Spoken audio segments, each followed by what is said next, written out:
Welcome to the Music Prophet. At the table with me are three different musicians. So we have Jordel Downz, Matthew Lemay, and Lisa Marie Naponse. That was a struggle. You got it. Man. I'm just so excited I can't breathe. An exciting day. Our newest release, Scorpion.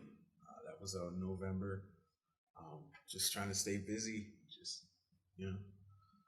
Got a show at Bloom Festival in March 7th at Asylum. So things are going well. Things are going very good. Yeah, man. I was really excited when I heard that you were on lineup for Bloom because I've been listening to your music for a while, but it was just really exciting to see that you got onto the lineup. Yeah, that was I knew that I had to do a little bit more than just doing the whole local show thing, not to knock any of that, right? Because I made a lot of fans from that too, but it was so cool to finally get on some festival shows, and I'm really stoked for that. It's coming up very, very soon, and it's gonna be an awesome experience. I can't wait. And our other guest for today is Matthew Lemay. So feel free to introduce yourself and talk about your music. Yeah. I'm Matt Lemay. I'm the vocalist of a blackened metal project called For Mother. We started almost 2 years ago now. It was a hardcore project before I joined the mix. My screaming vocals kind of changed the style of the band and stuff like that. We also play at the Asylum quite a bit. Lots of friends there.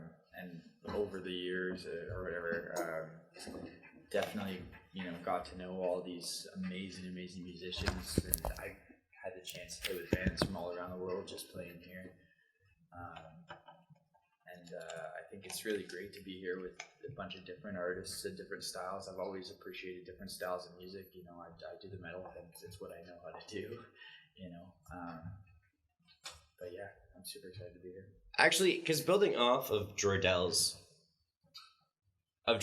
and playing in Bloom, when you look at a festival lineup, do you get excited when you see all the different styles on the list? Yeah, well, speaking of which, tomorrow actually I'm playing.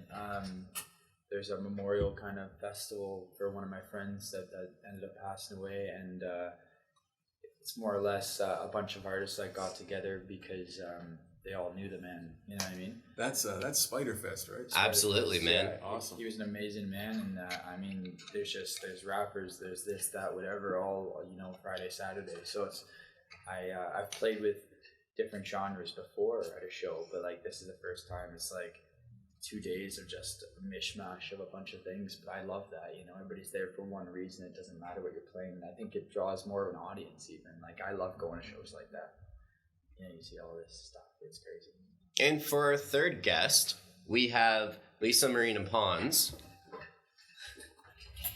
So talk about, because I think your sound is folk, country, songwriter. It's that blend. So sort of tell us about what you're up to, because you're also on the Bloom 2020 lineup as well. Yes, and I'm pretty excited about that because I went to the festival last year and I had so much fun, and I was kind of Max's cheerleader. so I'm really happy to be playing this year. So he just posted I'm doing the pop-up show, so I'm doing it on the Friday night, so hopefully everyone can make it there. And I'm just right now I'm recording an album. So I've released one single, and I'm looking forward to releasing another single very soon. So I've been working with Deadpan Studios with Matt Weevil. Yeah. Yes, Matt Weevil, and Jonathan Danielou has been helping produce, both of them really, all of my songs. So it's been really awesome working with them and learning more about just putting together music, because I'm more of just play guitar and make some melodies and write some songs. So it's been a really good experience so far. So, yeah. And you mentioned the songwriting experience. So I'm curious for everyone here, when it comes to making music, what drives you like to create something new and to really reach out and find those producers and other songwriters and other musicians to inspire you? Like aside from just the love of doing music? Of course, because that's a given, right?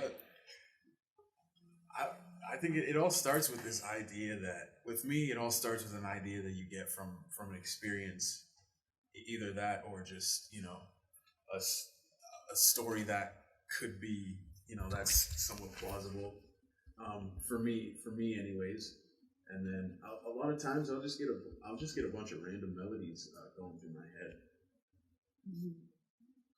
Yeah, for me, I don't know if it's lucky or unlucky, but it seems every time I go around with my band to write a bunch of new music, it's like just before then I go through a lot of crazy things in my life, and then it's just really easy to like pick apart those things and make them into music. And then my music's very much therapy.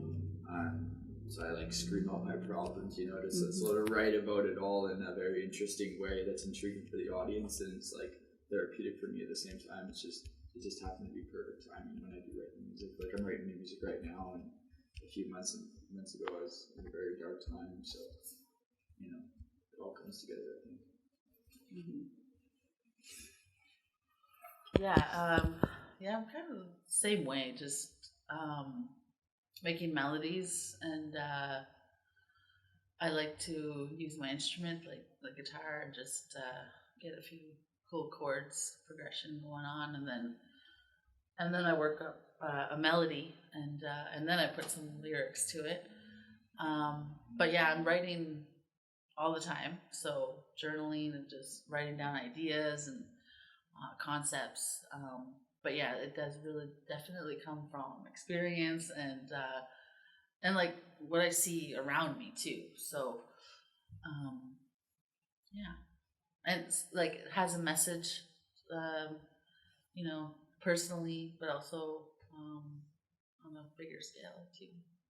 Yeah, and I feel like you can connect with that, Jordel, because with your album The Getaway, that was more of a concept album. There was a message, right? Yeah, a very somewhat of a simple message where, you know,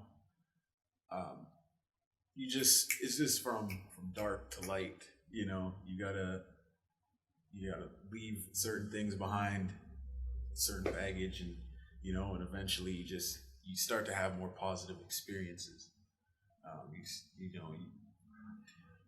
You know, at the end of the album, you know, it really shows where you get that chance to really just take a look around and realize from where you are now, from where you were before, and just really take it in and be grateful. And that's important, especially when it comes to, I guess, performing even, because with someone like yourself, Matt, you've been featured on a lot of set lists and lineups, and I don't know why they're two separate things. But you played with a lot of, you know, like national, international bands. Yeah. So has that changed how you've written and performed and created your music? Oh, I definitely take inspiration from everybody I've played with, like good and bad, you know what I mean? Mostly good people I've played with. I've made a lot of connections, you know. I'm playing a show in May with this band from Ohio, I think. Really good group of people. I played with them once, and that next time they came by, they remembered me, and you know, it was a huge like reunion almost. You know, it's just like there's that bond in the scene. And speaking of support, let's talk what your support looks like as a musician. You're all doing it on your own, but at the same time, behind you is a whole team of friends and family and people that will connect you to shows, and people that will help support your album releases. So whoever wants to jump in first, but tell the listeners sort of what your support looks like. Okay. Yeah. So it's pretty good right from when I got into this scene. I was unfamiliar with a lot of things the way they're working nowadays in the metal scene. Like I used to go to hardcore shows like years ago at the Jubilee and stuff like that. But when I got into the scene, the Asylum was the place to be, man. And I already knew some people in that scene, like going in. And it's like a family, right? It's like a big family in that scene. And I mean, every scene in general, but, you know, we had bands to look up to and people look up to like mentors almost, you know, like I know like for the Black Gates, I had already known, you know, somebody from that band, and then, you know, we got to know them and they played like the same sort of genre we played, and we looked up to them, and then I remember talking to them and they looked up to Woven Ancestry, you know, the guy who owns the Asylum, you know, Mark Howard. You know, it's like that kind of chain. You always have that like mentor almost, and it's like if you're being dumb, they're gonna tell you you're being dumb, and like it's like if you can, you know, you're not picking up on something that you can do on stage that would really help your performance. You know, there'll be people to go to. It's just a huge support system. It's like, you know, it's like even if and my bandmates, I mean, you know, we've all come a long way, and it's like, you know, it'd be a lot harder to do it. Like I'm like a solo artist, I guess, but I have two bandmates by my side. We all work together to make the music we make, and I wouldn't be able to do it the same way without those guys. Yeah. What about for you, Jordel? Support wise, I mean, I've been doing this music thing seriously since at least like 2009. Yeah, it's been a long time, man. And I think when what really got things going was when I moved out of Sudbury. I moved to London for about 4 years, and I just kind of started to get to know people out there, just network with people, go to shows, and sort of build that way, and increase my popularity a bit.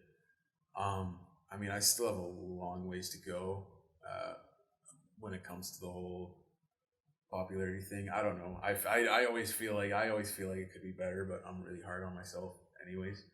I mean, and I've learned a lot of, you know, I've worked with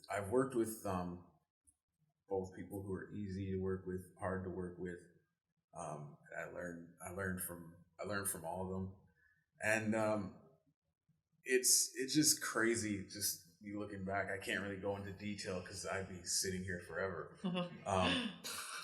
But it's just crazy looking back on how much I had to experience and do to get here. You know, being a blind artist, and you know, getting a lot of people in the scene, the music scene that I'm in, and just in general, to really understand how you got to go about it when you're dealing with somebody like me or another artist who is partially blind, visually impaired, all that.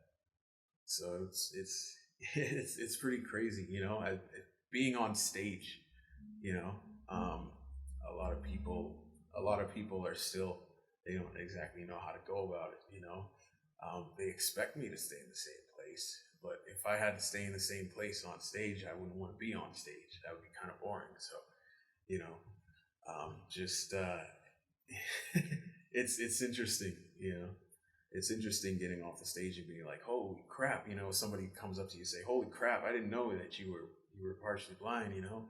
Didn't really seem like it, you know. And I think that's the key there, is when you're on stage as a blind musician, is to really, like, you know, make it look like you're not, in a way, right? Mm-hmm. You know, because people have this certain perception, this certain opinion on blind musicians. So it's all about making people believe in you. Do you get the same sort of reaction when people find out you're an Indigenous musician, Lisa? No, not really. I mean, being Indigenous and singing songs about my culture and some of the things that we're going through from time immemorial. That's always a message that I'd like to bring out, and that's what I'd like to share.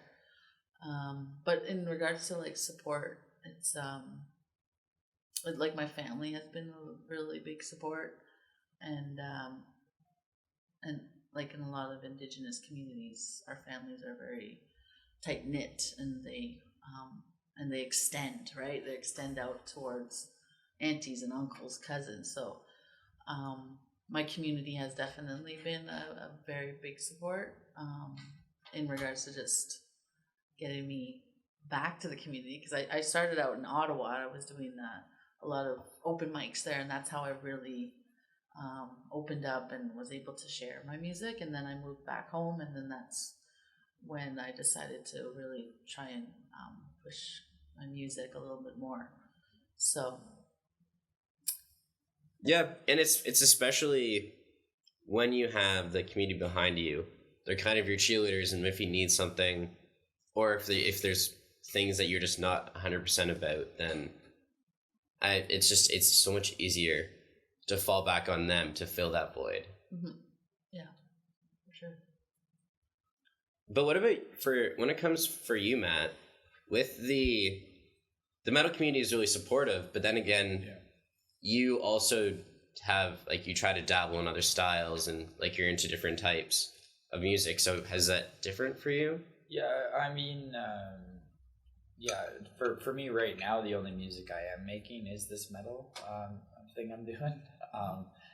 But I've tossed around the ideas of trying different things. Like I've always loved like all different genres of music. It's like if something catches my ear, something original, something different, it's like, I wonder if I could do that, And just talking to people like this, and like getting the chance to talk to other musicians in other genres, I'm always curious to like try new things. And I've talked to I don't know how many people about doing like side projects and stuff like that, and I've never like came up and did it. But it's like, I don't know, just even talking about it is kind of an interesting thing. I want to see if I could do something different or something like that.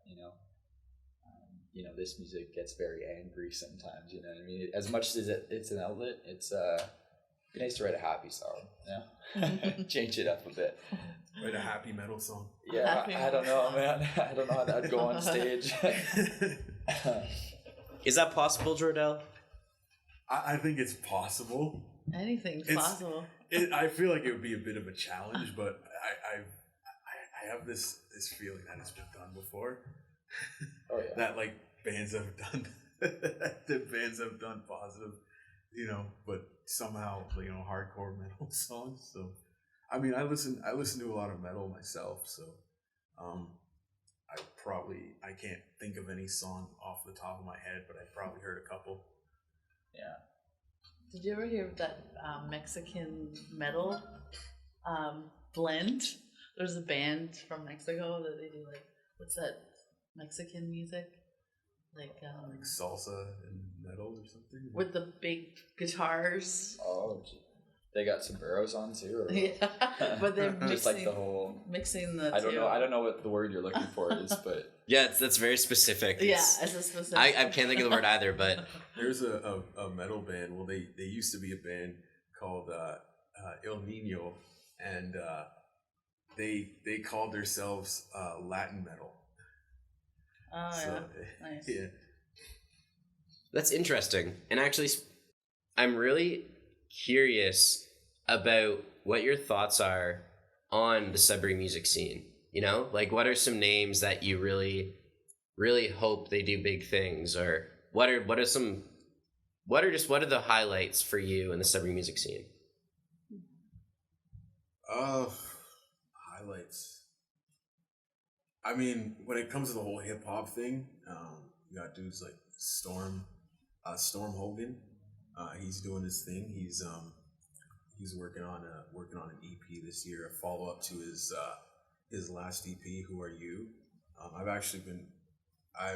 been working closely with him on projects like that, just as a producer. Mike Major, who's doing his thing, Crypt. Crypt as well. You know, those are some artists in the scene who are really making an impact. I'm also working on a joint album with another veteran of the hip hop scene, Ronan. So things are looking up in the hip hop scene right now.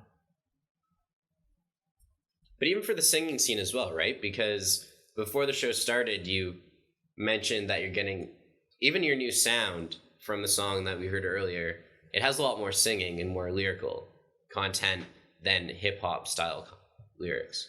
Yeah, I'm always gonna love hip hop, and I'm always going to put some hip hop elements in my music. But in a way, I am drifting away from it a little bit, and I've always been that guy who listened to a lot of music, anything from electronic, pop to R&B, metal, rock, you know, indie, alternative.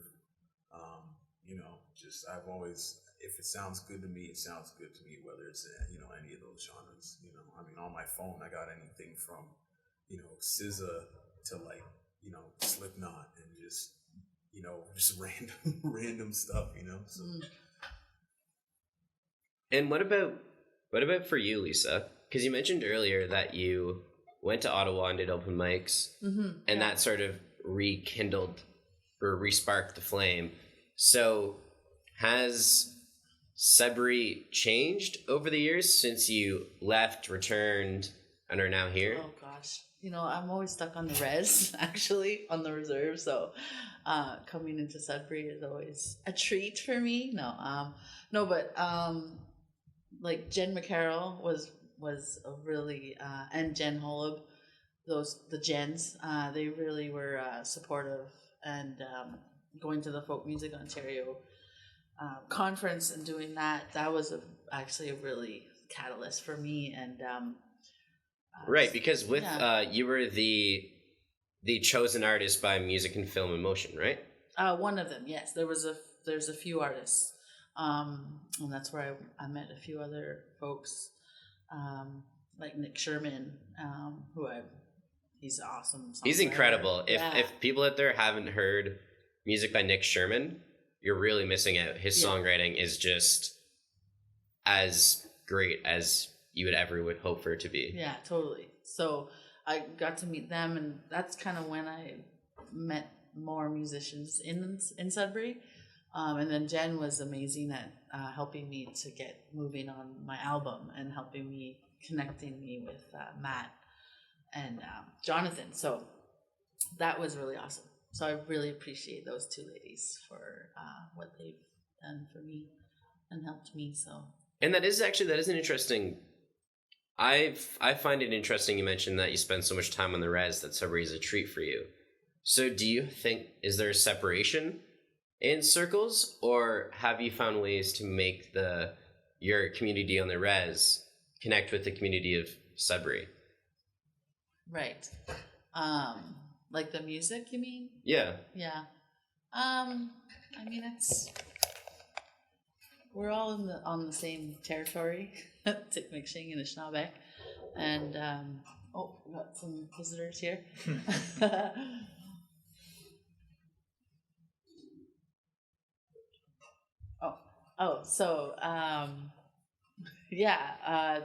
Coming to Sudbury. I mean, it's not that far from where I live. It's like 20 minutes away. So just kind of awkwardly talking to myself. That is okay. But it's weird though, right? Because your heritage is an important part of you. But then again, it's, I guess, creating those roots and also making it so that you can share the message of your roots, but also still make it so that people in Sudbury that enjoy indie and metal and hip hop can also connect. Yeah, I guess more so I like to like my lyrics and message to be about like Indigenous issues and things like that. I was never a powwow singer, or because that's a different kind of traditional Indigenous music. But I really focused on that guitar and lyrics. So to send my message about what it is to be Anishinaabe, a Native woman, in this day and age. So, yeah. Yeah, and do you want to jump in on this, Matt? Sure. Sort of share your perspective, because you've had a not quite different, but you went to. I remember we were talking about music at one point, and you used to go to all the shows, and then that drove you to start creating your own music, and then. Yeah, well, I remember when I was younger, I used to go to shows at like the Jubilee and the Alder Hall, and the hardcore scene was really huge around here. And that's when I was too young to get into bars and stuff anyway. It was all ages shows all the time, and there was just a lot of cool artists that would come down here, and it got me really immersed in it. When I was that age, I'd probably already started practicing like low-key screaming already, but it's very like specific for what I do. I can't really use that style of lyrics for even the different genres of metal I struggle with sometimes, because I have a very specific voice. It's a good and a bad thing, you know. Especially with a high-pitched scream like that. Yeah.